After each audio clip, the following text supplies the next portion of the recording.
سلامونه ملګرو جوړ تکړه په دې هیله چې روغ وي بیا هم له دوبۍ نه در سره یو په دوبۍ کې د یو لوی مرکز دی د تجارتي مرکز ورته وایم د ګاډو د صادراتو او وارداتو مرکز د خرڅلاو مرکز خو په هر صورت تاسو وینئ دغه ګاډي چې تاسو وینئ دلته څو زره جریبه ځمکه خو به نه وي هغه به مبالغه وي خو بیا لسګونه جریبه ځمکه یې په دې نیولې ده چې لسګونه څه چې سلګونه مرکزونه پکې دي د ګاډو د سوداګرۍ او ما یو افغان هم پیدا کړ دلته نیکه مرغه افغانان هم شته چې په دې کاروبار کې اخته دي او یو افغان مې پیدا کړ دی به نور معلومات خپله راکړي اول خو دې ځان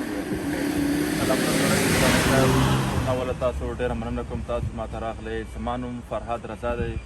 او دلته دوبۍ کې زموږ د امریکني ګاډو شرکت ګاډو دی د ایکسپورټ او امپورټ هم ګاډي خرڅوو موږ څومره افغانان به په دغه تجارت کې تقریبا دې مارکیټ کې ټوټل 450 شورومان دي او دې کې تقریبا 15 دانې افغانان شورومونه هم دي چې نو ګاډو کاروبار هم کوي او ورسره زړو ګاډو کاروبار هم کوي مستمر دا شوروم دا معنی هغه وطن کې تاسو اتمن ورسره بلد بارګین ورته وایي که نه یعنې د ګاډو د خرڅولو مرکزونه دي ښه نو کاروبار مو څنګه دی نن سبا کاروبار زموږ ښه دی الحمدلله موږ ګاډي خرڅوو ایکسپورټ افریقا ته ایست افریقا ویست افریقا او هم ورسره روسیا ته هم خرڅوو او له کوم ځای راغواړئ موږ د امریکا نه راغواړو امریکا کاناډا ګاډي له امریکا راغواړئ او اس ته وایي روسیې او منځنۍ اسیا او افریقا ته منځنۍ اسیا او افریقا ته هم افغانستان ته بل هېواد دی هېر افغانستان ته موږ هم ګاډي لګو افغانستان موږ کسټمر لرو مشتری چې راځي موږ ته او خاص په order باندې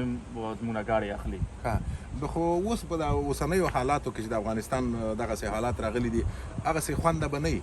که څنګه مخکې به مو ډېر استول ګاډي مخکې بنسبت مخکې موږ ګاډي افغانستان ته ډېر استولو او اوس لږ سره کم شوي ځکه چې افغانستان کې کاروبار لږ سره لیندین کم شوی دی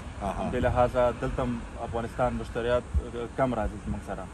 کنې یو زړه خو مو غواړي چې ډېر وای که نه زړه خو مو غواړي چې ډېر وای او بالکل د ځوان زړه غواړي او دې ته منتظر دی چې شرایط ښه شي په دې هیله چې شرایط هم ښه شي بس نو ګاډي دي راځئ سایل خو به یې وکړو که چېرته پکې ګرځېدی نه شو سایل خو یې مفت دی سایل به یې وکړو او په څنګ کې به دغه نور ګاډي ماډي در وښیم تاسې راځئ او په همدې توګه به خدای پاماني هم سره وکړو او د دې لپاره چې تاسو را سره ستړي نه شئ فقط دغه یوه برخه دغه وینئ دا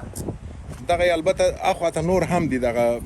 ګاډي بېلابېل ګاډي خو د دې خوند په دې کې دی چې د افغانستان